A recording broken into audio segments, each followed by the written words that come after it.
नमस्कार, India voice देख रहे हैं आप और मैं हूं आपके साथ तुषार कुमार। वक्त तो चला है रिपोर्टर लाइव का, जहां पर दिन भर की तमाम बड़ी खबरों की जानकारी जो है वो हमारे संवाददाता ग्राउंड जीरो से आप लोगों तक पहुंचाते हैं। लेकिन सबसे पहले हम बात करेंगे कि सदन की कार्रवाई में उठा नीट का मुद्दा। खबर पर ज्यादा जानकारी दे रहे हैं हमारे संवाददाता सादिक खान। ने संसद में उठाया नीट का मुद्दा, जमकर हुआ हंगामा।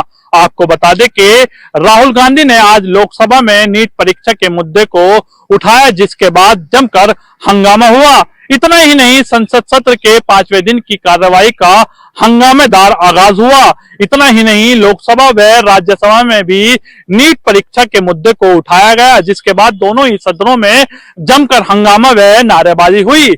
साथ ही राहुल गांधी ने राष्ट्रपति के अभिभाषण के दौरान नीट मुद्दे पर चर्चा की मांग की, जिस पर ओम बिरला ने कहा कि आप राष्ट्रपति के अभिभाषण के दौरान अपने हर विषय को रख सकते हैं। इतना ही नहीं, राहुल गांधी ने चर्चा के दौरान माइक बंद होने की बात को कहा, जिस पर लोकसभा स्पीकर ओम बिरला ने कहा कि मैं माइक बंद नहीं करता।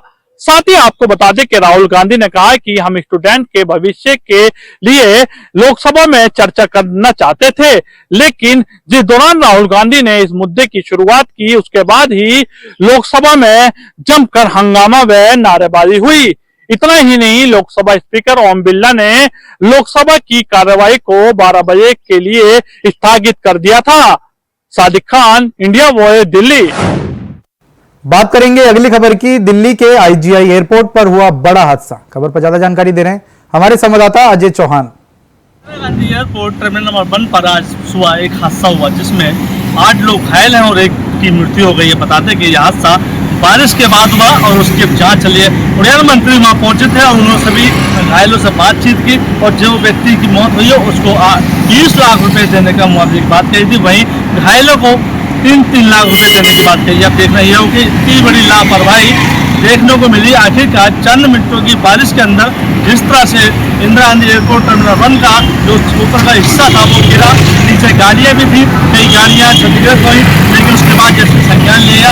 अब संज्ञान है कि आखिरकार मंत्री ने कहा कि इसकी जांच की जाएगी, कौन कौन दोषी है, क्योंकि उस जगह का हमेशा रख रखाव किया जाता है, मेंटेनेंस किया जाता है, लेकिन लापरवाही देखने को मिली है। क्योंकि ज्यादा बारिश सुबह हुई थी, उसके बावजूद 8 से 9 के बीच में ये हादसा हुआ।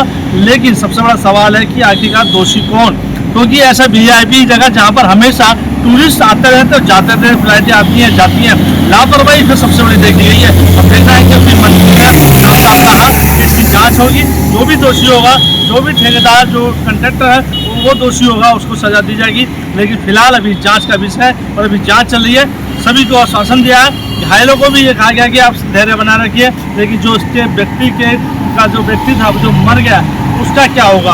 क्या 20 लाख रुपए देने के बाद उसके जीवन वापस आएगा या कुछ होगा? अब देखना होगा उसके परिवार क्या क्या मांग कर रहे हैं। लेकिन इसमें कहीं ना कहीं सबसे बड़ी लापरवाही देखने को मिली है। दिल्ली से अजय चौहान। उत्तराखंड में मानसून ने दी दस्तक। खबर पर ज्यादा जानकारी दे रहे हैं हमारे संवाददाता अभय कैंतुरा। उत्तराखंड में मानसून अपनी दस्तक दे चुका है। उत्तराखंड के ज्यादातर हिस्सों में मानसून की बारिश शुरू हो चुकी है। ये कहें कि आने वाले 3 से 4 दिन उत्तराखंड में इसी प्रकार से हल्की से मध्यम गति की बारिश देखने को मिलेगी, बल्कि कुछ स्थानों पर तो पिछले 24 घंटे में, चाहे आपका चंपावत क्षेत्र हो या चंपावत का बलूसा क्षेत्र हो, वहां पर भारी से अत्यधिक भारी बारिश भी देखने को मिली। और आज भी कह सकते हैं पूरे प्रदेश में हल्की से मध्यम गति की बारिश शुरू हो चुकी है। जिन क्षेत्रों में मानसून अभी नहीं पहुंचा है वहां पर आगे 48 घंटे में मानसून पहुंचने की पूरी संभावना है। तो ये कहा जा सकता है कि उत्तराखंड में आगामी 48 से 72 घंटे ऑरेंज अलर्ट के लिए रखे गए, जिसमें लोगों को खासी सावधानी बरतने के लिए कहा गया है। खासतौर पर चारधाम यात्रा मार्ग पर जो लोग आ रहे हैं उन्हें सावधानी बरतने के लिए कहा गया। उत्तराखंड में इसी प्रकार से मौसम रहने वाला है। तो समझा जा सकता है कि जो प्री मानसून में बारिश देखने को नहीं मिली थी, अब वो मानसून की दस्तक के साथ वो सब चीजें भी पूरी हो जाएंगी और ज्यादातर हिस्सों में बारिश देखने को मिलेंगे और लोगों को अब ज्यादा सावधानियां बरतने के लिए भी कहा जा रहा है। कैमरामैन अफिया का अभय कैंतुरा, इंडिया वॉइस, देहरादून। बात करेंगे अगली खबर की। दिल्ली बारिश में हुई जलमग्न। खबर पर ज्यादा जानकारी दे रहे हैं हमारे संवाददाता आदित्य कुमार। बीते 24 घंटे में दिल्ली और एनसीआर में जम के बारिश हुई है और बारिश से जहां एक तरफ आम जनजीवन को काफी आराम मिला है, तो वहीं दूसरी तरफ जल जमाव की समस्या और कई प्रकार की समस्या भी झेलनी पड़ी है। और साथ ही आपको बता दें कि लगातार इस बारिश से कहीं ना कहीं आम लोगों को गर्मी और उमस भरी गर्मी, हीट वेव, लू जैसी समस्याओं से आराम और राहत तो मिली ही, लेकिन साथ ही आम लोगों को काफी परेशानियों का सामना भी करना पड़ा। जैसे दिल्ली के कई अंडरपास पर कई वाहन पानी में फंस गए और उसके साथ ही अगर जिक्र करें बारिश के कारण हुई समस्याओं का, तो उसमें दिल्ली के इंदिरा गांधी एयरपोर्ट के टर्मिनल 1 पर छत गिरने से बड़ा हादसा हो गया। तो कई तस्वीरें भी ऐसे सामने आई जहां पर लोगों को तस्वीरों ने अचंभित कर दिया। जैसे बात करें तो दिल्ली में सपा नेता राम गोपाल यादव एक तरफ अपने समर्थकों की गोद में बैठ के गाड़ी तक जाते हुए नजर आए, तो वहीं कई पेड़ भी तेज हवाओं के कारण गिर गए। इस कारण कहीं ना कहीं लोगों को आराम मिला और साथ ही कहीं ना कहीं लोगों को काफी समस्याओं का भी सामना करना पड़ा, जहां ट्रैफिक भी जाम मिला और गाड़ियों की लंबी कतार लग गई। तो वहीं आपको बताएं कि इस बारिश बात करेंगे अगली खबर की। दिल्ली एनसीआर में मॉनसून ने दस्तक दे दी। खबर पर ज्यादा जानकारी दे रहे हैं हमारे संवाददाता प्रवीण कुमार। देर रात से एनसीआर में लगातार बारिश होने से एक तरफ जहां लोगों को राहत मिली है, तो वहीं दूसरी तरफ बारिश लोगों के लिए मुसीबत बनकर आई है। दरअसल आपको बता दें, कल गुरुवार देर रात से लगातार बारिश होने से गाजियाबाद की सड़कों पर, तमाम ऐसी सड़कों पर बारिश का जो जल भराव देखने को मिल रहा है, जिस वजह से लोगों को काफी परेशानी हुई। दरअसल आपको बता दें कि नगर निगम के लाख दावे हैं कि हमने बरसात होने से पहले ही अपनी तैयारी कर ली थी और तमाम गाजियाबाद के नालों को, मुख्य नालों की सफाई कर दी थी। लेकिन अगर ऐसा होता तो आज गाजियाबाद की इन सड़कों पर इस तरीके का जल भराव देखने को मिलता। और यहाँ ये वो रास्ते हैं जहां से कि लोगों को गुजरना पड़ता है, तमाम ऐसे गाड़ियां जा रही है। ये जो मौजूद है हम गाजियाबाद के जो सिद्धार्थ विहार है, बीपीएस स्कूल के सामने, जो कि एक रोड जाती है और NH9 इसके बगल में से होकर कनेक्ट होता है, जहां से इस बगल वाली रोड पर लगातार यहाँ जल भराव हो रहा है, जिस वजह से यहाँ पे आने जाने वाले लोगों को काफी परेशानी हो रही है। इसी बीच आपको बता दें, एक लापरवाही देखने को और मिल रही है। बरसात के पानी में जहां सड़क पर जल भराव हो गया है, वहीं दूसरी तरफ छोटे छोटे बच्चे इस जल भराव के पानी में नाव चलाते दिखाई दे रहे हैं और वहीं आसपास उसी जल भराव के पास बिजली के खंभे हैं। अगर इस बीच में अगर हादसा हो जाता तो इसका जिम्मेदार कौन होगा? प्रशासन या वो अपना ठिकाना किसी और के ऊपर फोड़ते दिखाई देंगे। लेकिन बहरहाल जो भी हो, बरसात ने गाजियाबाद नगर निगम के तमाम दावों की पोल खोल दी है और इस वजह से जब सुबह लोग घर से अपने ऑफिसों के लिए निकले तो सड़कों पर बारिश के जल भराव के कारण जो है जाम देखने को मिला। कई किलोमीटर लंबा जाम देखने को मिला। NH9 पर लगातार जो है जल भराव हो गया था, जिस वजह से कई किलोमीटर लंबा जाम लग गया था। वहीं गाजियाबाद के नगर निगम की अगर बात करें तो उनका कहना है NH9 पर जाम लगने का कारण और जल भराव का कारण जो है NHI के अधिकारी हैं। हमारे द्वारा NHI के अधिकारियों को पत्र लिखकर उनके दोनों तरफ नालों की सफाई और बनवाने की बात हम कह चुके हैं, लेकिन उन्होंने किसी तरीके से कोई नाला नहीं बनवाया है। इस बात को एक दूसरे के ऊपर जो है अब ये ठीकरा फोड़ा जा रहा है। लेकिन गाजियाबाद के मुख्य सड़कों पर, वसुंधरा हो, कविनगर हो, विजयनगर हो, तमाम ऐसे गाजियाबाद की सिटी की सड़कों पर बारिश के जल भराव से लोगों को समस्या हो रही है। अब देखने वाली बात ये होगी कि नगर निगम अब आने वाली बारिश को लेकर कब तक नगर उसके नालों की सफाई करवाता है। गाजियाबाद से प्रवीण कुमार, इंडिया वॉइस के। बात करेंगे अगली खबर की। दिल्ली में भारी बारिश के बाद LG ने जारी किए हैं निर्देश। खबर पर ज्यादा जानकारी दे रहे हैं हमारे संवाददाता कमल किशोर। राज्यपाल VK सक्सेना ने शुक्रवार को राष्ट्रीय राजधानी में बारिश के बाद स्थिति का जायजा लिया और अधिकारियों को एक आपातकालीन निरीक्षण कक्ष स्थापित करने तथा दिल्ली के अंदर जल भराव की समस्या का समाधान करने के लिए पंप लगाने के निर्देश दिए। आपको बता दें, उपराज्यपाल कार्यालय के अनुसार आपात बैठक की अध्यक्षता करते हुए उपराज्यपाल ने कहा कि छुट्टी पर गए सभी वरिष्ठ अधिकारियों को तुरंत ड्यूटी पर वापस बुलाना जाना चाहिए और अगले 2 महीनों तक किसी को कोई छुट्टी की मंजूरी भी नहीं दी जाएगी। उपराज्यपाल कार्यालय ने कहा कि वीके सक्सेना ने राष्ट्रीय राजधानी में तैयारियों और आपातकालीन प्रतिक्रिया प्रणाली की कमी का भी संज्ञान लिया। बैठक में दिल्ली जल बोर्ड के लोक निर्माण विभाग, दिल्ली नगर निगम, दिल्ली विकास प्राधिकरण, सिंचाई और बाढ़ नियंत्रण विभाग और दिल्ली पुलिस के वरिष्ठ अधिकारी शामिल हुए। वीडियो जर्नलिस्ट के साथ मैं कमल किशोर, इंडिया वॉइस, दिल्ली। लखनऊ में बेदीराम को किया गया तलब। खबर पर ज्यादा जानकारी दे रहे हैं हमारे संवाददाता आसिफ बेग।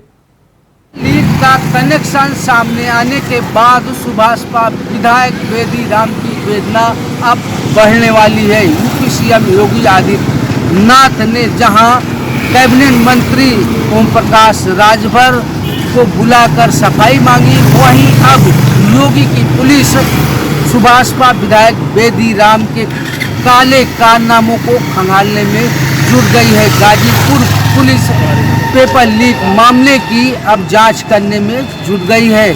माना जा रहा है कि जल्द ही सुभाषपा विधायक बेदीराम की परेशानी भी बढ़ सकती है और कहीं न कहीं सुभाषपा अध्यक्ष ओम प्रकाश राजभर के लिए यह मामला गले की हड्डी भी बन सकता है। बता दें कि जिस तरह से सुभाषपा विधायक बेदीराम का एक वीडियो वायरल हुआ जिसमें आम अभ्यर्थियों को किसी भी परीक्षा में पास कराने की गारंटी ले रहे हैं और साथ ही साथ यह भी कहने की कोशिश कर रहे हैं कि उनके द्वारा कहीं की भी कोई भी परीक्षा लीक कराई जा सकती है। इस वीडियो के बाद सुभाषपा विधायक बेदीराम का ईसी को दिए गए शपथ पत्र में अपराध के कारनामे भी उजागर हुए हैं। बेदीराम पर एमपी, यूपी और राजस्थान समेत कई प्रदेशों में 9 पेपर लीक के मामले दर्ज हैं। पेपर लीक मामले में बेदीराम जेल भी जा चुके हैं और उन पर गैंगस्टर की कार्रवाई भी हो चुकी है। इसी को दिए अपराध के पुलिंदे के बाद ओम प्रकाश राजभर का एक वीडियो भी वायरल हो रहा है जिसमें हुआ बेदीराम की तारीफ कर रहे हैं और लोगों को नौकरी दिलवाने की बात भी कर रहे हैं। एक तरफ शपथ पत्र और दूसरी तरफ वीडियो सामने आने के बाद अब सोशल मीडिया पर भी कार्रवाई की मांग तेज हो गई है। सपा प्रमुख अखिलेश यादव, कांग्रेस और तमाम राजनीतिक संगठनों ने कैबिनेट मंत्री ओपी राजभर को बर्खास्त करने और बेदीराम को गिरफ्तार करने की मांग करने लगे हैं। फिलहाल इस मामले को गंभीरता से लेते हुए यूपी सीएम योगी आदित्यनाथ ने ओम प्रकाश राजभर को तलब भी किया था और सफाई भी मांगी थी। सूत्रों का यह दावा है कि अब जल्द ही बेदीराम के खिलाफ कड़ी कार्रवाई की जा सकती है, क्योंकि पेपर लीक मामले में जहां यूपी में पूरी तरह से भूचाल मचा था, पुलिस भर्ती परीक्षा और आरओ परीक्षा के चलते सरकार की किरकिरी भी हुई थी। हालांकि यूपी सीएम योगी आदित्यनाथ ने कड़ा एक्शन लेते हुए एसटीएफ के जरिए बड़ी कार्रवाई की थी, लेकिन अब इस समय जिस तरह से सुभाषपा विधायक बेदीराम का वीडियो और उनका शपथ पत्र और उसके बाद कैबिनेट मंत्री ओम प्रकाश राजभर का बयान कहीं न कहीं एक दूसरे में फिर बैठ रहा है और पेपर लीक से कहीं न कहीं कनेक्शन भी सामने आ रहे हैं। फिलहाल गाजीपुर की पुलिस ने अब बेदीराम के खिलाफ जांच शुरू कर दी है। सूत्रों का कहना है कि यह जांच यूपी सीएम योगी आदित्यनाथ के निर्देश पर शुरू की गई है। ऐसे में अब बेदीराम कहीं न कहीं सुभाषपा अध्यक्ष कैबिनेट मंत्री ओम प्रकाश राजभर के लिए गले की हड्डी भी बनते दिख रहे हैं। हालांकि अब देखना यह होगा कि यूपी सीएम योगी आदित्यनाथ का आगे का क्या एक्शन रहता है, क्योंकि बुलडोजर के बाद यूपी सीएम योगी आदित्यनाथ ने जिस तरह से एंटी पेपर लीक मामले में अध्यादेश जारी किया है, 1 करोड़ तक जुर्माना और आजीवन कारावास तक की सजा का भी अध्यादेश जारी किया जा चुका है। अब इस तरह का कनेक्शन आने के बाद बेदीराम का क्या हश्र होता है यह समय बताएगा। सहयोगी सरार के साथ आसिफ बेग, इंडिया वॉइस। बात करेंगे अगली खबर की। लखनऊ में अखिलेश यादव के लगे पोस्टर। खबर पर ज्यादा जानकारी दे रहे हैं हमारे संवाददाता आसिफ बेग।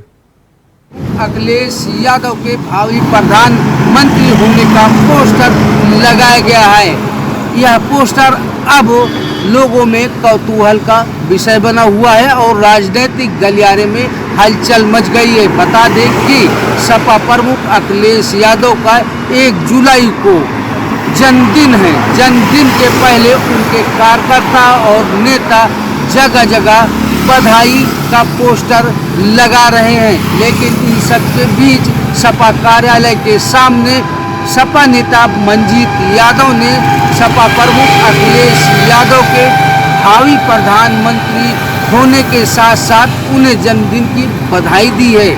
इस पोस्टर में डिम्पल यादव, प्रदेश अध्यक्ष श्यामलाल पाल समेत कई चेहरे भी शामिल किए गए हैं। इस पोस्टर के बाद अब राजनीतिक गलियारे में हलचल भी मच गई। बता दें कि लोकसभा चुनाव में 37 सीटों पर जीतने के बाद समाजवादी पार्टी का जोश आई है। उनके कार्यकर्ताओं में काफी जोश देखने को मिल रहा है और अब सपा प्रमुख अखिलेश यादव ने सेंट्रल की सियासत भी शुरू कर दी है। लेकिन इस तरह का पोस्टर इसके पहले भी लग चुका है। लोकसभा चुनाव के दौरान भी सपा प्रमुख अखिलेश यादव के प्रधानमंत्री बनाने की इच्छा जताते हुए सपा नेताओं ने एक पोस्टर लगाया था, लेकिन इस बार भी उनके जन्मदिन के पहले जो पोस्टर लगा है अब राजनीतिक गलियारे में हलचल मचा रखी। हालांकि अब नरेंद्र मोदी पीएम बन चुके हैं और नेता प्रतिपक्ष राहुल गांधी, तो ऐसे में अभी सपा प्रमुख अखिलेश यादव के प्रधानमंत्री का बनने का कोई सवाल ही नहीं उठता। लेकिन जिस तरह से सपा नेता मंजीत यादव ने महिमा मंडन किया है और अखिलेश यादव को प्रधानमंत्री बनाने की भावी बधाई दी है, ऐसे में अब राजनीतिक हलचल तेज हो गई है। सहयोगी सरार अहमद के साथ आसिफ बेग, इंडिया वॉइस, लखनऊ। मेरठ में आप नेताओं ने किया इंस्पेक्टर के खिलाफ धरना प्रदर्शन। क्या है पूरा मामला, बता रहे हैं हमारे संवाददाता शाहरुख सैफी। मेरठ जिले के नए कप्तान ने आज चार्ज ले लिया है। आपको बता दें, चार्ज लेते ही थानेदार की शिकायतें होनी शुरू हो चुकी हैं। आपको बता दें, मेरठ के थाना निशाड़ी गेट क्षेत्र से आज एक पीड़ित परिवार आम आदमी पार्टी के नेताओं के साथ एसएसपी ऑफिस पहुंचकर धरने पर बैठा और वही आरोप लगाए कि थानेदार हमारी कोई कार्रवाई नहीं करता है। आपको बता दें, पीड़ित परिवार के पिता का कहना है कि मेरी बेटी अपनी मां की मौत में आई थी, इसी का विरोध उसके ससुराल वालों ने किया और उसके साथ मारपीट की, जिसके चलते हमने थाने में शिकायत की। लेकिन थानेदार ने कहा कि कहीं भी चले जाओ, लेकिन मैं आपकी कार्रवाई नहीं करूंगा। उसी के चलते पीड़ित परिवार आज एसएसपी ऑफिस पर पहुंचा और वही धरने पर बैठ गया और वही नारे लगाते हुए उसने कार्रवाई की मांग की है। मेरठ से इंडिया वॉइस के लिए शाहरुख सैफी की रिपोर्ट। बात करेंगे अगली खबर की। हरिद्वार में महिला कांग्रेस ने एसएसपी कार्यालय का किया घेराव। खबर पर ज्यादा जानकारी दे रहे हैं हमारे संवाददाता विकास चौहान। उत्तराखंड में लड़कियों के साथ बढ़ते रेप और हत्या के मामले में महिला कांग्रेस अब फ्रंट पर आ चुकी है। हरिद्वार के भादराबाद क्षेत्र में 13 साल की बच्ची के साथ रेप के बाद हत्या के मामले में एक बार फिर से जो पार्टियां हैं उनको मौका मिला है सामने आने का, राजनीति करने का। तो वहीं जहां कांग्रेस के बड़े नेता अब पीड़ित पक्ष के परिवार से यहां पर मिल रहे हैं, तो वहीं महिला जो विंग है कांग्रेस की, उसने ज्योति रौतेला के नेतृत्व में आज हरिद्वार के एसएसपी कार्यालय पर पहुंचकर धरना प्रदर्शन किया। उन्होंने कहा कि करीबन 2 साल के भीतर कहीं ना कहीं पूरे प्रदेश की अगर हम बात करें तो 1500 ऐसे केस हैं जहां पर महिलाओं के साथ बलात्कार के केस का मामला सामने आया है।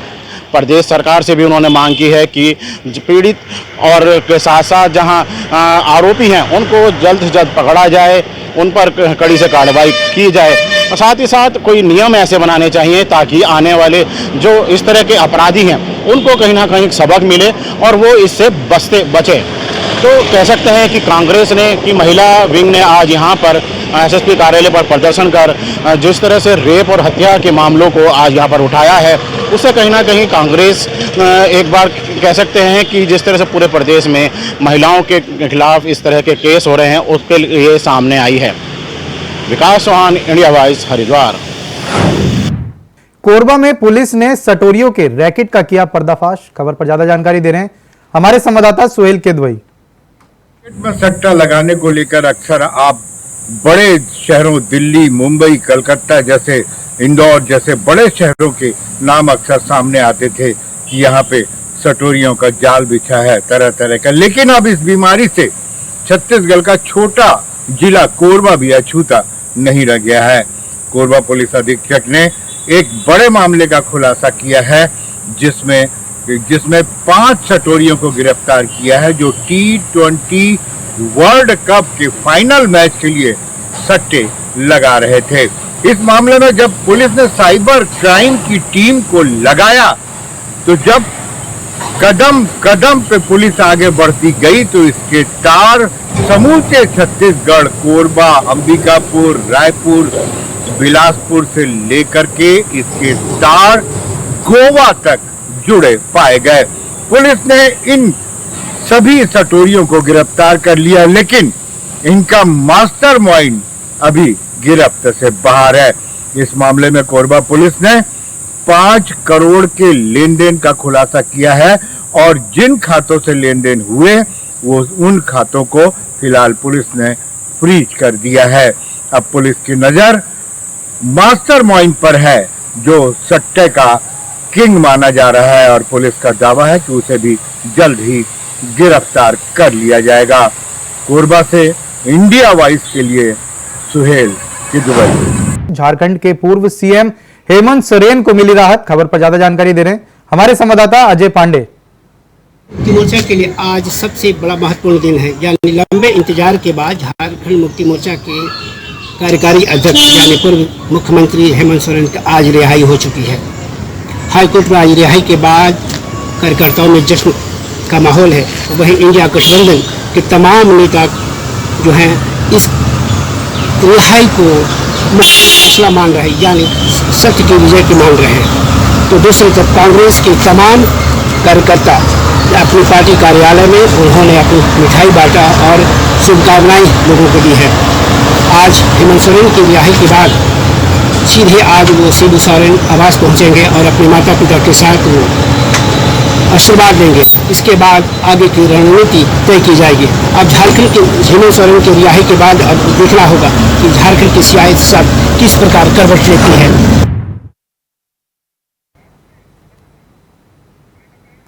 तो फिलहाल रिपोर्टर लाइव में इतना ही। देश और दुनिया की तमाम बड़ी खबरों को जानने के लिए बने रहें इंडिया वॉइस के साथ।